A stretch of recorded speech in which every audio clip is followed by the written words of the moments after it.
story that Times Now has reported. It's an exclusive story, viewers, and it is a story that basically disproves the claims that have been made. What really happened on the 9th of December, viewers? What really happened? What happened in the Yangtze, on the banks of the Yangtze Valley? The clash that took place between the troops of the Indian and Chinese army has, of course, become mired in politics. Opposition parties led by the Congress have argued that India was caught napping while the Chinese came and occupied our territory. Rahul Gandhi has even said that our soldiers were beaten. Pitai ho gayi thi, even as we could do precious little in return. Now we show you actual satellite maps and pictures from the day of the clash, before and after, that will show you the full picture.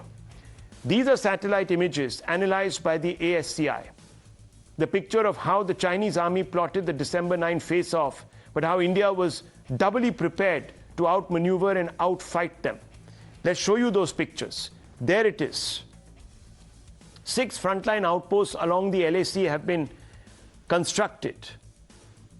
This is the Yangtze Plateau in Tawang. Here at the LAC, India has consistently beefed up its defenses and controls the ridge line at the LAC, which gives it incomparable advantage of the height at 5,700 meters above sea level. India's defenses at Yangtze consist of a network of 6 frontline outposts along the LAC. These outposts are supplied by a forward base about 1.5 kilometers from the LAC. The Australian Institute has approximated that a battalion-sized deployment is done at the forward base. Beyond this, there are other bases of the Indian Army in valleys below the plateau, all of them connected by steep dirt tracks. Let me explain to you the significance of this. What you see here is a closer satellite picture of the Yangtze ridge line, which not only shows you the frontline outposts, but also the pillboxes and the layers of stone walls made to block off access from the Chinese side of the LAC into Indian territory. Just for your reference, let me again play this video of Indian and Chinese soldiers clashing. Remember this? This video shows PLA soldiers trying to clamber up a steep ridge and being beaten back. Now this satellite picture, which we'll go back to, will give you perspective. Let's go back to that satellite picture. Indian soldiers were here on the ridge at the 6 frontline posts, and this was the stone wall you see here in the picture and in that particular video. It must be remembered that in the past year, India has resurfaced many roads on our side and also constructed new dirt tracks. And all of this work has been done by the Indian government because we know of China's activities. See what they have done on their side of the LAC. In just the last year, China has upgraded its access roads and made a road from Tawang, Tangwu rather, New Village, till a point close to the ridgeline. They've also made a small PLA camp at the end of this road. And all of this build came up to a head on December 9. Were we caught sleeping? Were we beaten and helpless? Far from it. We've already shown you how Indian posts are at a commanding height along the ridgeline at the Yangtze. On December 9, Chinese soldiers first used this road from Tawangwu, New Village, towards the LAC. After this, this was the dirt track that the Chinese soldiers tried to take onto the top. There you can see it very clearly. Satellite imagery from December 14 still shows trodden tracks leading from the road terminus to the Indian outposts. But the Indians were aware, ready and waiting. The Chinese came up against an Indian wall and was subsequently pushed back. What do these pictures tell us? The message is clear. Here you can see that India occupies a commanding position on the ridgeline with a set of 6 outposts serviced by a forward base. Now let's open this up, because we know what Rahul Gandhi says, ki hum pit gaye. The others have said we've been caught napping. Sanjay Jha, how do you explain this? This is now satellite imagery. This is definitive proof that we are standing in a dominant position, that we are on top, not China. Rahul, a very quick response. Number one, let us make a distinction between the Indian armed forces, who are doing a fantastic job of defending our boundaries. I don't want to blur that with the political establishment led by the Bharatiya Janata Party. I think the attempt which is done by the BJP is to shoot from the shoulders of our brave soldiers who are exposed to high risk. You're absolutely right. Who are working hard to build a border infrastructure, who are currently probably standing at the borders in very different, very difficult, climatic conditions, and are risking their lives for India. The tragedy, and that is the point that you need to understand here, that the opposition has been making from time to time. One second. I want to play out now. Hang on. All these are great words. Sanjay Jha, you're a true patriot, no doubt. Right? I am. I'm very proud of that. But then tell me, when your boss, when your putative boss, let me not call him your boss, because your boss is Mr. Kharge, but your putative boss comes out and says that hum pit gaye. Who do you think he's talking about? Okay, let me explain that. The point that he's trying to make, now you can, twist the semantic of the term.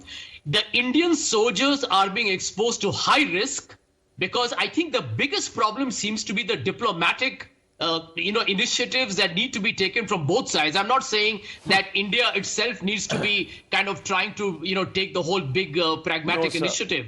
But you got to understand you're dealing with a very dangerous, I'm sorry, sir. And an irrational neighbor who is capable of being very adventurous with the borders. I'm sorry, that line is not defined properly. Indian soldiers also cross it. And they also approach Chinese posts. And we know that there is a pushback. There are clashes. At that time, you don't commend the Indian government and say, oh, wow, you have really given them some sort of chamanprash that has given them the energy to cross the line. Come on. Rahul, I think the biggest don't trivialize this debate. Let me bring in the BJP to respond. I want to make only one line. No, please. You can't say that we are sitting there with our cheek turned, ready to be slapped around. That's not the case. There is you talked about preparedness. Here is the physical evidence of it. Look at our posts. These people are serving, risking frostbite and their lives, and you're trivializing their valor, their preparedness, their ability to sense the other side coming, and their sense of commitment to this country. I'm sorry. Giving a graphic description. No, let me first bring in. Actually, let me bring in the senior fellow of. Let me bring in the senior Sushant Sareen. No, 1 second. Yeah, you can have that conversation. I believe that. Why did the Prime Minister 1 second. I believe that the army chief. Excuse me, Sanjay Jha.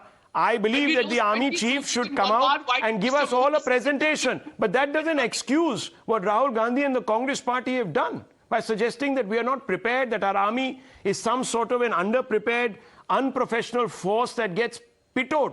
That's ridiculous. Sushant Sareen, the job of senior the fellow of to raise the red flag. Yes, you can ask, but sir, you have to base it. When you talk about army, it's a very sensitive issue. They're at the front line. Rahul, do you know how come with facts? 1 minute. Let me bring in Sushant Sareen. Sushant Sareen, am I wrong? In Arunachal Pradesh, different reports. Sushant Sareen, there are two issues here. Okay, Sanjay Jha, please let him respond to you.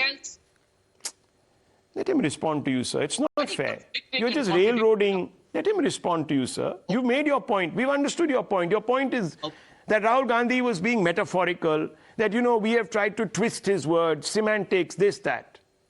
Then you say, no, he was suggesting that we've thrown our forces in harm's way.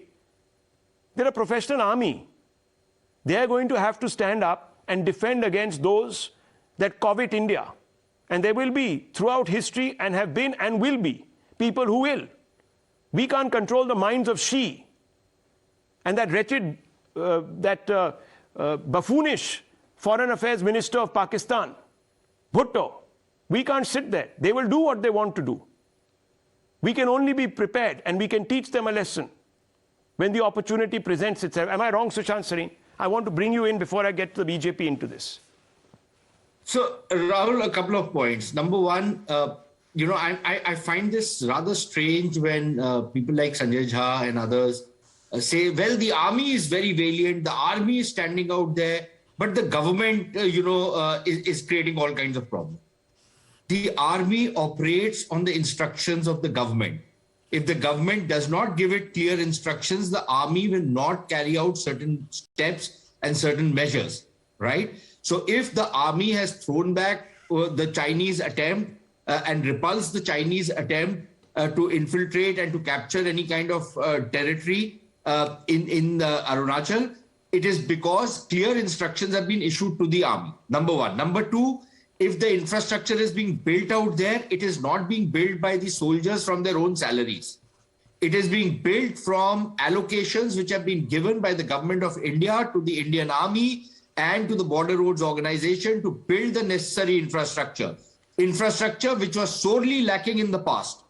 Number three, Sanjay Jha talks about, and I agree with the larger point he makes, that you should try and take certain diplomatic initiatives. Fine.